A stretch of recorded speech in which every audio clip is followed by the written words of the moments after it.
should you dare to criticize Kamala Harris, you are de facto a racist. That the only reason Gavin Newsom said that the other day. The only reason that you would feel the need to criticize this black woman who's vice president is not that she's been completely incompetent in her job, which any impartial observer would conclude, but it has to be because of her skin color and her gender.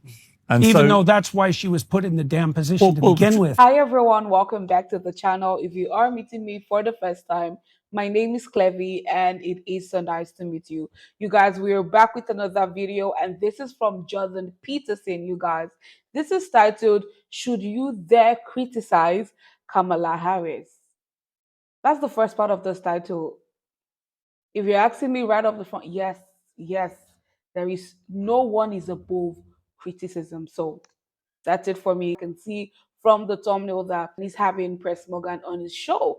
Let's dive right into it. Let's hear more about this topic. And it's about to get interesting. I was just watching a congressman from the US today claiming that the critics of Biden after the last debate are ableist. Yeah, I mean, well, I don't even know what to think about that. It's like, I see. So now here's your theory. Your theory is that it doesn't matter whether the president of the United States is able, because all discrimination between being able and unable is a form of prejudice. And that even applies with regards to the president of the United States. And so that means that all the people who are concerned that there might be something astray with him cognitively, that we're being lied to about at a level that's almost inconceivable, are now equivalent to like KKK racists from the 1940s. And that's your argument. And by the way, in relation to the same critique of his vice president,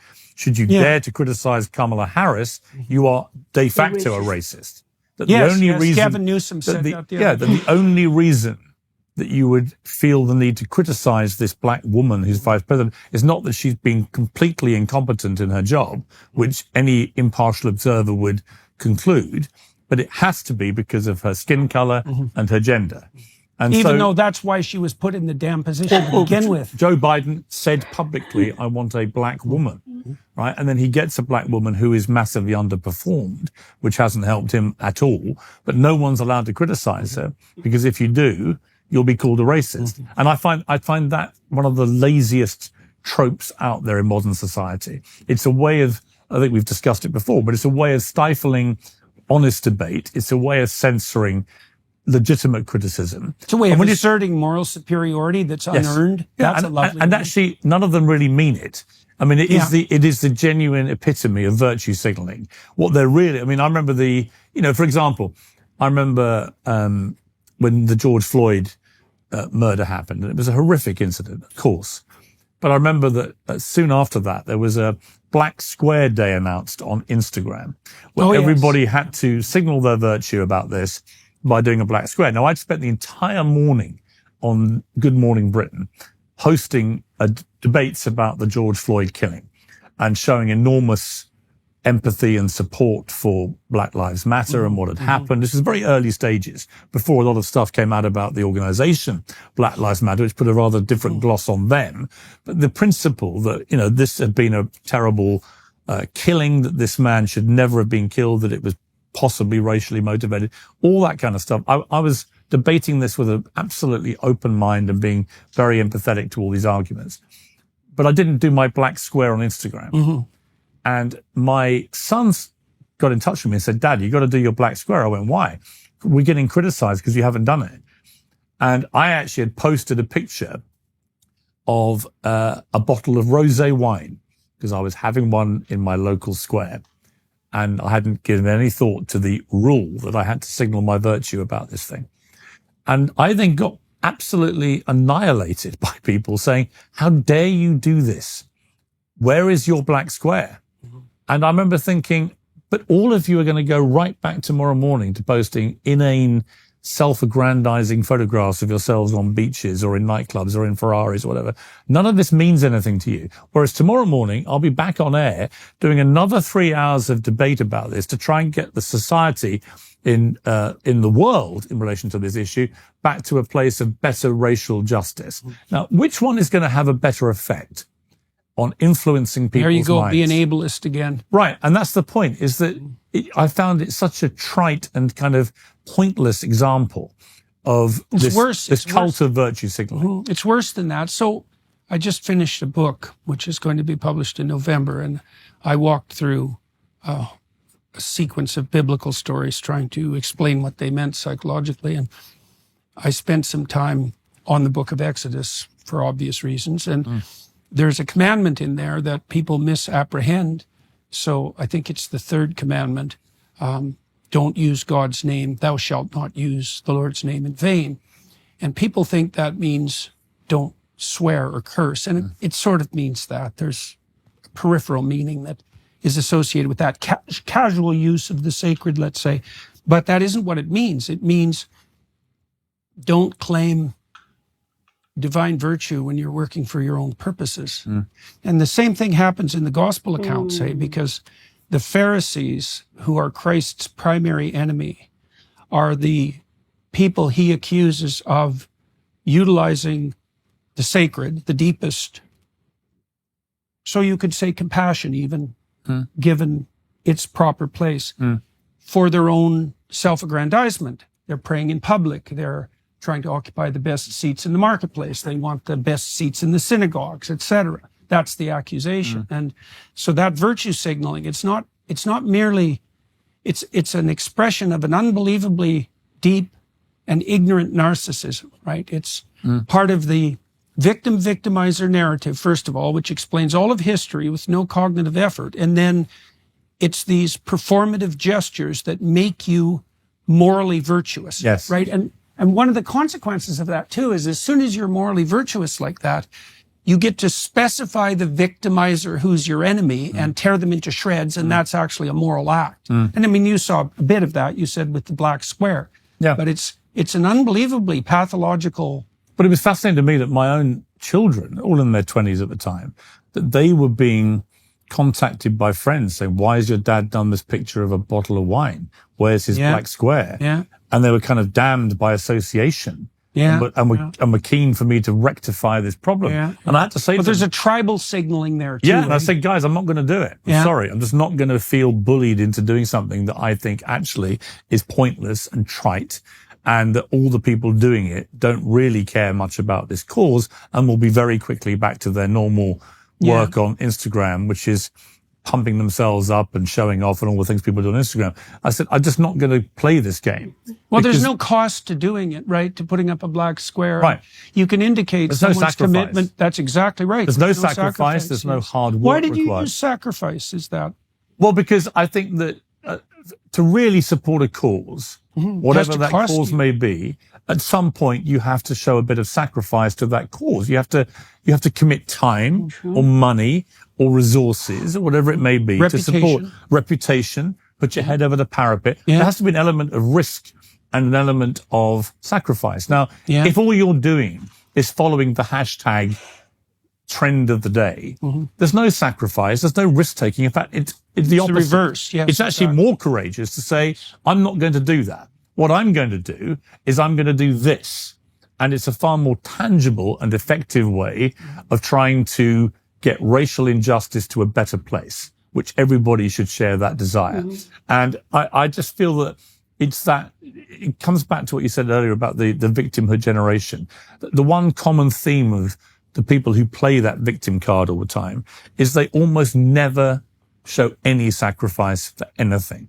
It's all about themselves. It's all about, how can I get pity? How can I be showered in sympathy? How can I become almost famous for failure and celebrated for it? Rather than the way I was brought up, which is you celebrated success, you drowned your sorrows with failure, and you didn't let it take you down or destroy you, and you dusted yourself down and got back on with it. But the idea of celebrating failure, the idea of celebrating coming last at the school sports day, the idea that everyone had to get a participation prize, even if they were terrible at something. No. Right. I wasn't very good at athletics at school. I was very good at cricket. I was one of the best cricket players aged 12 in the country. And my dream was to be a professional cricketer. I never made it. My other dream was to be a journalist. I made that. But I was terrible at athletics. My two brothers were brilliant at athletics. They used to win everything. but I used to always win the non-finalist race. And I was very happy about that because I said to my... What is that? Well, so everyone who didn't win a race got put in the non-finalist race. So you were the kind of lepers with the most fingers, right? For want of a crass phrase. And the point was that you were competing against other losers, but you could still win something. And I thought, yeah, I'm going to be the best loser because I'm crap at this. I can't really run or hurdle or throw javelins or anything like that, but I can beat this lot. And I was proud of that. But I never mistook it for actual glory or winning. And I think people that, I see people on social media, they say, I'm so proud of myself. I just passed my driving test at the 11th attempt. And I'm like, why would you want anybody to know that? Why would you want anyone to know that you're so completely clueless at driving? It took you 11 attempts to pass your driving test. And what do you want me to do? Do you want me to send you champagne?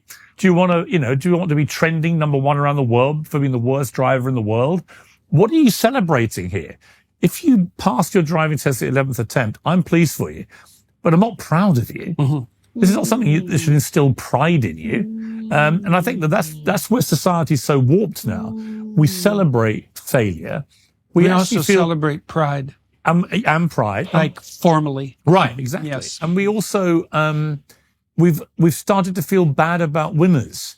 We don't really feel comfortable with winners anymore, especially if they're a little bit self-confident.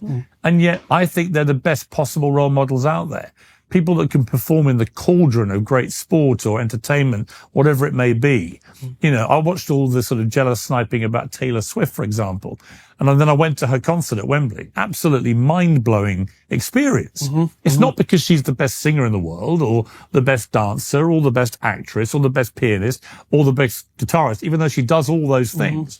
It's just I've never seen an audience so at one with the performer where she gave them what they wanted. 3.5 hours of banging hits on a massive stage with huge theatrics. Every kid there, including my 12-year-old daughter, had a fantastic time. But the sniping, she doesn't sing every song live. She's this, she's that. She's written all these songs herself. She's grossing $2 billion on this tour. Pro rata, the biggest tour in the history of music. Bigger than the Beatles when they played Shea Stadium. And yet the natural reaction of a lot of people is to snipe whilst pretending. You can almost bet they all have #BeKind in their ex bios. In other words, I'm a really kind person. I'm a tolerant person. I'm a nice person. And I'll destroy any of you fascists who deviate from my woke worldview. But when it comes to Taylor Swift, I'm going to bitch all over her. I'm going to trash her. I'm going to be envious and resentful and jealous and all these things, which flies completely in the face of what they're pretending to be. And it's that complete double standard that I see with so many of the, for want of a better phrase, the woke brigade, as I call them. But it is as Elon Musk has said, it's a mind virus, and they are actually leading lives and behaving in a way that is completely the opposite of what they are masquerading as. Oh my, a lot was definitely said. Now, you guys, putting aside for a moment, the actual subject of conversation, right? Just the fact that these two magnificent people actually had a conversation where one speaks and the other listens.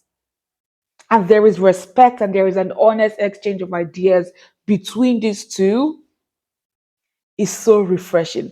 Tell me you did not love the short 10-minute clip of one person. It's actually different from network conversations where nobody actually gets to say what they want and nobody. In fact, we've watched videos where whilst I'm watching, you could see my reaction. I keep on saying, "Let him speak." Like you, it gets crazy. I just appreciate this because we don't really see this often.